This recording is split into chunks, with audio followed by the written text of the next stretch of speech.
ताशापुर में चाय की दुकान पर हवलदार बैठा हुआ होता है, जो बड़ी बड़ी डींगे हाँक रहा होता है। उसकी बातें दूर एक पेड़ पर बैठा हुआ भूत बॉस कक्काल अपने दोनों साथी टीपू और सुल्तान के साथ बहुत गौर से सुन रहा होता है। टीपू, तुम्हें नहीं लगता ये जरूरत से ज्यादा लंबी लंबी फेंक रहा है? जी भूत बॉस, मुझे भी ऐसे ही लगता है। ये तो आपसे भी ज्यादा फेंक रहा है। तुम्हारा दिमाग तो ठीक है टीपू, क्या तुम मेरे बारे में ऐसी फील्डिंग रखते हो? भूत बॉस, वो फील्डिंग नहीं, फीलिंग होती है। और टीपू, तो बॉस के बारे में ये सोचता है? नहीं, मेरा कहने का वो मतलब नहीं था भूत बॉस। तुम दोनों यहीं पर मेरा सेट करो, मैं अभी आता हूँ। भूत बॉस, वो वेट होता है। कक्काल ने इंसानी रूप धारण किया और वो सीधा उस चाय की दुकान पर बैठ जाता है और हवलदार से बोलता है। तुम्हारी बातों से तो मुझे ऐसा लग रहा है जैसे कि तुम किसी से नहीं डरते। अरे क्या बात करते हो तुम? अरे डरते मेरे दुश्मन है मुझसे। वैसे तुम हो कौन? तुम्हें इस गांव में तो मैंने पहले कभी नहीं देखा। मैं यहाँ का नहीं हूँ, यहाँ से गुजर रहा था तो सोचा एक कप चाय पीता चलूं। तभी हवलदार का फोन बज उठता है। अरे ये तो मेरी पत्नी कजरी का नंबर है, इसे भी अभी आना था। मेरे मोबाइल पर लाउड स्पीकर वैसे भी खराब है, अब तो ऑन करके ही बात करनी पड़ेगी। हेलो हेलो हेलो, क्या कर रहे हो? कितनी देर पहले तुमसे कहा था कि गैस का सिलेंडर खत्म हो गया है, कब लाकर दोगे? अरे कूल कजरी, अरे मैं सिलेंडर लेकर ही आ रहा हूँ। अपनी बकवास बंद करो, नहीं तो तुम्हारे सर पर उठा दूंगी बड़े बड़े टूल। घर से सिलेंडर की दुकान थोड़ी दूरी पर है और तुम्हें गए हुए 2 घंटे से ज्यादा हो गए। अरे मैं बस अभी कुछ ही देर में पहुँच रहा हूँ, कुछ ही देर में। अगर 10 मिनट के अंदर अंदर तुम घर पर सिलेंडर लेकर नहीं पहुँचे ना, तो मैंने तुम्हारे लिए एक बहुत मोटा डंडा तैयार कर रखा है। फोन वहाँ कट जाता है। हवलदार डर के मारे थर-थर कांपने लगता है। कक्काल देखता है कि हवलदार, जो कि कुछ देर पहले बड़ा बहादुर नजर आ रहा था, इस समय भीगी बिल्ली बना नजर आ रहा होता है। फोन रखकर हवलदार खड़ा हो जाता है। क्या हुआ भाई, तुम अचानक शेर से भीगी बिल्ली कैसे बन गए? मेरी पत्नी का फोन था, वो तो मुझे भी दिख रहा है। कुछ देर पहले तो तुम बड़ी बड़ी डींगे हाँक रहे थे। तुम बोल रहे थे कि तुम किसी से नहीं डरते। हाँ, मैं सही कह रहा था, मैं किसी से नहीं डरता, लेकिन बस मैं जो है ना, अपनी पत्नी से बहुत ज्यादा डरता हूँ। और मैं ही क्या भाई, अरे मेरी पत्नी के नाम से तो पूरा गांव थर-थर कांपे है। तुम्हारी पत्नी से लोग इतना डरते हैं, क्या वो भी किसी से डरती है? अरे तुम इस गांव के नहीं हो, इसलिए मेरी पत्नी के बारे में कुछ नहीं जानते। मेरी पत्नी किसी से नहीं डरती, तुम्हारी पत्नी घोस्ट से भी नहीं डरती। कक्काल की बात सुनकर हवलदार भूतों का मजाक उड़ाता हुआ बोलता है। अरे घोस्ट जो है उल्टा लॉस्ट बन के उल्टा भाग लेते हैं। इतना कहकर हवलदार वहाँ से चला जाता है। क्या हुआ भूत बॉस, आपके चेहरे पर 12 क्यों बजे हैं? कोई गोश्त देख लिया क्या? कैसे बात कर रहा है टीपू? भूत बॉस तो खुद ही गोश्त हैं। तुम्हें पता है मैं अभी अभी क्या सुनकर आ रहा हूँ? कक्काल ने गुस्से से सारी घटना अपने दोनों साथियों को बताई। ये क्या भूत बॉस, एक स्त्री, वो भी इतनी बहादुर हो सकती है कि भूत उससे उल्टा डरते हो? क्या बात कर रहे हो टीपू? खोपड़ी वाली स्त्री अब इतना बहादुर हो गई? अबे वो वाली स्त्री नहीं, स्त्री मतलब औरत। हाँ सुल्तान, कपड़ों वाली स्त्री नहीं, स्त्री मतलब ह्यूमन। लगता है उस ह्यूमन को सबक सिखाना ही पड़ेगा। हाँ समझ गया, मुझे तुमसे अंग्रेजी सीखने की जरूरत नहीं है। मुझे ये बताओ, क्या तुम्हारे पास कोई एक टाइडिया है? भूत बॉस, वो टाइडिया नहीं, आइडिया होता है। अरे मैं वही कहना चाह रहा हूँ। क्यों ना इस काम के लिए हम भोलू भूत को भेजें? बिल्कुल सही कह रहे हो तुम, इस काम के लिए हम उसे ही भेजेंगे। हमें भी तो पता चले कि अब तक वो भूतों के कितने टूल्स सीख पाया है। टूल्स नहीं भूत बॉस, रूल्स। अरे हाँ वही। इतना कहकर भूत बॉस ने एक चुटकी बजाई और चुटकी बजाते ही भोलू भूत उनके सामने आकर खड़ा हो जाता है। Good morning dears. क्या हुआ भूत बॉस, आपने मुझे बुलाया?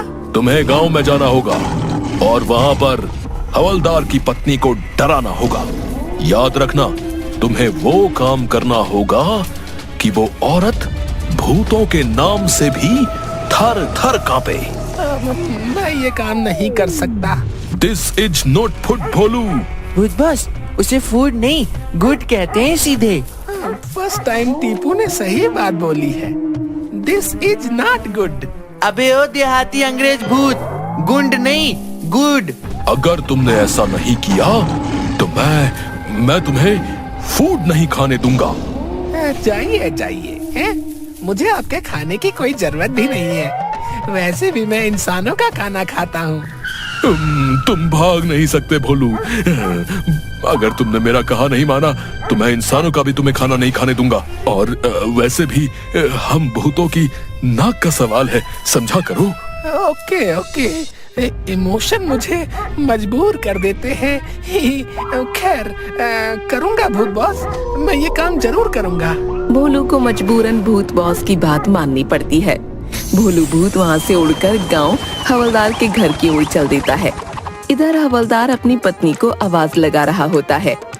भोलू भूत अदृश्य होकर ये सब देख रहा होता है। अरे कजरी, अरे कितनी देर से तुम्हें आवाज लगा रहा हूँ। क्या है, क्यों हलक फाड़ कर चिल्ला रहे हो? मैं कोई बहरी नहीं हूँ। ये तो बड़ी खतरनाक औरत लगती है। इससे तो मैं डायरेक्ट मुकाबला कभी नहीं कर सकता।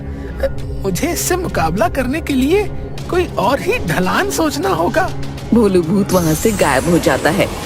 अरे मुझे भूख लगी है, खाना ले आओ। तुम्हारे लिए खाना ही ला रही थी, कुत्ते की तरह भूखे जा रहे हो, भूखे जा रहे हो। इतना बोलकर कजरी ने हवलदार के सामने भोजन से भरी थाली पटक दी। ये लो और चुपचाप से खा लो। तभी पड़ोस की बिमला अपने बेटे मुन्ना को लेकर हवलदार के घर में घुस आती है। मुन्ना के चेहरे पर हाथों के लाल निशान बने होते हैं। क्या हो लिया बिमला, सब ठीक तो है? और ये मुन्ने के चेहरे को क्या हो गया? अरे मेरे मुन्ना के चेहरे की हालत तुम्हारी पत्नी ने की है हवलदार। क्या बकवास कर रही हो बिमला? मैंने तुम्हारे इस मुन्ना को नहीं मारा, झूठ बोल रहा है ये।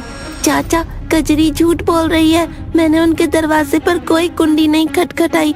मैं तो यहाँ से निकल रहा था, इन्होंने मुझे अपने पास बुलाया और मेरे गाल पर थप्पड़ मारने लगी। अरे इतनी बेरहमी से कोई बच्चे को इतना मारता है क्या? शर्म नहीं आती इस मुन्ना मुस्टंडे को बच्चा बोलते हुए? निकले यहाँ से। बोल रही हूँ मैंने इसे नहीं मारा। अगर यहाँ से नहीं गई तो मैं अपने हाथ तुम्हारे गाल पर जरूर जड़ दूंगी। बिमला वहाँ से चली जाती है। मुन्ना सही बोल रहा होता है। ये हरकत भी भोलू भूत ने की होती है। बिमला क्रोधित होकर मुन्ना को लेकर थाने पहुँचती है। क्या बात है बिमला जी, गाँव में किसकी हिम्मत हो गई जिसने तुम्हें तंग कर दिया? किसके खिलाफ रिपोर्ट लिखाने थाने आई हो? हवलदार की पत्नी कजरी के खिलाफ।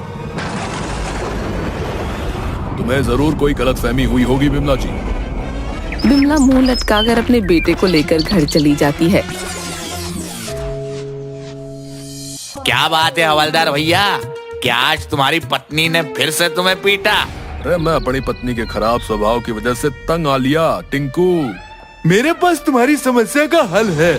आखिर तुम कजरी भाभी को तलाक क्यों नहीं दे देते? अरे वैसे तो तुम दोनों एक नंबर के लुच्चे और आवारा हो, लेकिन ये जो बात है ना तुम्हारी बिल्कुल सही है।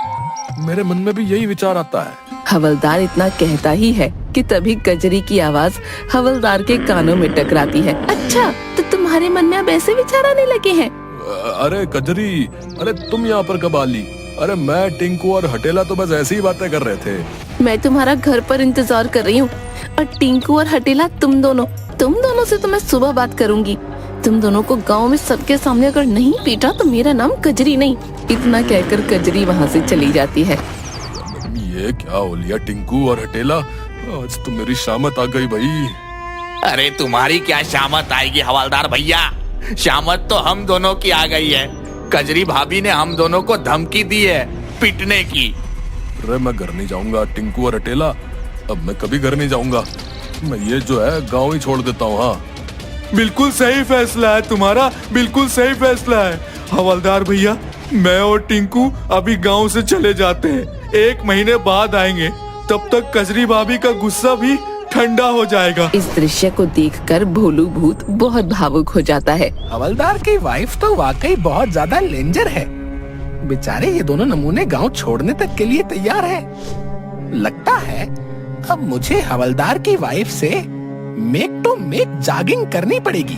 इतना कहकर भोलू भूत सीधा उड़ता हुआ हवलदार के घर पहुंचता है। जहाँ पर कजरी झाड़ू लगा रही होती है। भोलू भूत एक जोर से फूंक मारता है। फूंक पड़ते ही सारे बर्तन इधर उधर बिखर जाते हैं। पूरे घर में कूड़ा ही कूड़ा फैल जाता है। कौन है यहाँ? किसने किया ये सब कुछ? मैं एक घोस्ट हूँ। तुम मुझे भूत कहकर बुला सकती हो। ये सुनकर अब ये मत कहना कि डर के मारे तुम्हारी हालत खराब हो गई है। तुम गोस्ट हो या होस्ट? जल्दी से मेरे सामने आ जाओ। मैं तुम्हें अब बनाऊंगी फटा हुआ कोट और कर दूंगी तुम्हें नरक में पोस्ट। तुमने एक कचरा किया है ना, इसलिए अब तुम इसे साफ करो। कजरी की बात सुन भोलू भूत को गुस्सा आ जाता है और वो एक डरावने चेहरे के साथ कजरी के सामने आता है। क्या हुआ? मुझे देखकर डर गई ना? अब टॉरी बोलने से कोई फायदा नहीं। तुमसे किसने कहा मैं डर गई? इतना कहते ही कजरी भोलू भूत के हाथ को कसकर पकड़ लेती है। अब मेरा हाथ छोड़ो। आई मम्मी, मर गया। अरे मर गया रे। अरे छोड़ मेरा हाथ। तुम तो भूत हो ना, तो फिर अपना हाथ खुद क्यों नहीं छुड़ा लेते? कजरी के हाथ में बहुत ज्यादा शक्ति होती है। भोलू भूत गायब होने की कोशिश करने लगता है। ये क्या हो रहा है मुझे? मैं चाहकर भी गायब क्यों नहीं हो पा रहा हूँ? मेरा हाथ छोड़ो। तुम इसलिए गायब नहीं हो पा रहे हो मूर्ख, क्योंकि तुमने शायद देखा नहीं, मैंने अपने हाथों में अभिमंत्रित कड़ा पहना है। ये कोई एवं ही मामूली कड़ा नहीं है। तुम्हारे जैसे मूर्ख भूतों को भगाने के लिए एक साधु बाबा ने मुझे दिया था। तो इसका मतलब ये है कि ये सारा का सारा इस कड़े का चमत्कार है। ये तो कुछ भी नहीं। अगर मैंने कुछ देर तक हाथ और ऐसे ही पकड़े रहा ना, तो इस कड़े की शक्ति से तुम जलकर स्वाहा हो जाओगे, बेसुरे अंग्रेजी भूत। ये सुनकर भोलू भूत अंदर तक कांप जाता है। तुम चाहती क्या हो? जो बर्तन तुमने गिराए ना और जो कूड़ा तुमने फैलाया, उसे साफ करो, अपने जादू से नहीं बल्कि हाथों से। मैं तैयार हूँ, मुझे छोड़ दो प्लीज। कजरी एक झाड़ू लेकर भोलू भूत की मार लगानी शुरू कर देती है। अंग्रेजी बहुत हो गई, बेसुरे भूत, अब हिंदी की भाषा समझ और ये पकड़ झाड़ू और सफाई कर। भोलू भूत बेचारा चुपचाप कजरी के घर की सफाई करने लगता है। ये सारा दृश्य कक्काल और उसके साथी टीपू और सुल्तान देख रहे होते हैं। भूत बॉस क्या कहते हो? इसको सबक सिखा दे। अबे सेड हो गया है क्या? देख नहीं रहा? उसने एक कड़ा पहन रखा है। अगर हम तीनों में से कोई भी गया तो वो कड़ा हमें जला देगा। भूत बॉस वो मेट होता है, तो फिर क्या करें? वही जो हम हमेशा करते हैं। जब मुसीबत पड़े तो अपनी जान बचाकर भाग लेते हैं। वो तीनों वहाँ से उड़ते हुए भाग जाते हैं। भोलू कुछ घंटे में पूरा घर साफ कर देता है। वैसे साफ सफाई का काम तो तू अच्छा कर लेता है। एक काम करती हूँ, तुझे पकड़कर यहीं रख लेती हूँ। मुझे साफ सफाई में ज्यादा मेहनत नहीं करनी पड़ेगी। अब बता, खाना बना लेता है? अब ये कैसी बातें कर रही हैं आप? मैं एक पोस्ट हूँ। क्या आप एक पोस्ट के हाथ का बना हुआ खाना खाएंगी? ओ देहाती अंग्रेजी भूत, घोस्ट बनने से पहले तो जिंदा ही होगा ना। ज्यादा चपड़ चपड़ मत कर, सीधी तरह बता, खाना बनाना आता है? हाँ, जब मैं जिंदा जीवित था तब मैं दाल थोड़ी बहुत सही बना लिया करता था। आज मेरा वैसे भी दाल खाने का बहुत मन हो रहा है, लेकिन बनाने का नहीं है। वैसे भी मेरा पति डर की वजह से 2-3 दिन घर तो आएगा नहीं। उसकी जगह सारा काम और खाना तू बनाएगा। चल जल्दी से दाल बना। अरे मैं कहाँ फंस गया? ये तो बड़ी ही कंजर औरत है। क्या बोला? तू मुझे कंजर बोलता है? अरे नहीं नहीं रानी लक्ष्मी बाई, वो वाला कंजर नहीं। मेरा मतलब आप बहुत ही जो है खतरनाक हो। अच्छा अच्छा, तो तू मुझे डेंजर बोलना चाह रहा है? तो बिल्कुल सही बोल रहा है तू। अब जल्दी से खाना बना। भोलू चुपचाप आंखों में आंसू लिए दाल बनाने लगता है। कजरी के सामने रखता है। दाल तो तूने बना के रख दी, लेकिन अब इस दाल को मैं खाऊं किसके साथ? तू कहे तो तुझे काट कर इस दाल में डाल दूं? मुझे काट कर आपको क्या मिलेगा? मैं तो एक आत्मा हूँ। तो फिर रोटी कौन बनाएगा? तेरा बाप। चल जल्दी गर्मा गर्म रोटी बना। भोलू मजबूरी में आटा गूंदने लगता है और रोटियां बनाने लगता है। रोटी बनाकर वो कजरी के सामने रखता है। ए भगवान, अच्छा है कि तू मर गया। अगर जिंदा होता तो आज मेरे हाथों से मारा जाता। इतनी खराब रोटी तो मैंने अपने जीवन में कभी नहीं देखी। अरे तुझसे अच्छी रोटी तो मेरा पति बना लेता है। अब देखती हूँ तेरी बनाई हुई रोटी और दाल में क्या स्वाद है। इतना बोलकर कजरी जैसे ही निवाला रोटी से दाल का खाती है, उसका चेहरा क्रोध से तमतमा उठता है। ये क्या हुआ? दाल खाने से पहले तो आपका चेहरा बिल्कुल मक्खन की तरह था, लेकिन दाल खाने के बाद आपका चेहरा बिल्कुल पके हुए करेले की तरह हो गया। इतनी खराब दाल तेरी बनाने की हिम्मत कैसे हुई? इसमें ना नमक है ना मिर्च, ये तो उबला हुआ मरीजों वाला खाना है। अब तेरी खैर नहीं। इतना बोलकर कजरी भोलू की बुरी तरह पिटाई करने लगती है। ये भूत बॉस ने मुझे कहाँ फंसा दिया। मैंने पहले ऐसी औरत कभी नहीं देखी जो भूतों को गुलाम समझती है। भोलू, कैसे भी करके तुझे यहाँ से भागना होगा रे। अब मेरा खाना खाने का बिल्कुल भी मूड नहीं है, चाय पीने का है। जा मेरे लिए अच्छी सी एक कप चाय बना। मुझे चाय नहीं बनानी आती। भाग भोलू, नहीं तो तेरी ये मार मार कर हालत खराब कर देगी। कहीं अगर ऐसा पता लग गया कि मुन्ना को तूने ही इसका रूप बदल कर मारा था तो ये तेरा और बुरा हाल कर देगी। क्या उस काले मुस्टंडे को तूने मारा था, वो भी मेरा रूप बदल कर? रुक, तेरी खैर नहीं। रुक रुक, कहाँ भागता है? पागल हो गई है क्या? मुझे रुक कर क्या दोबारा मरना है क्या?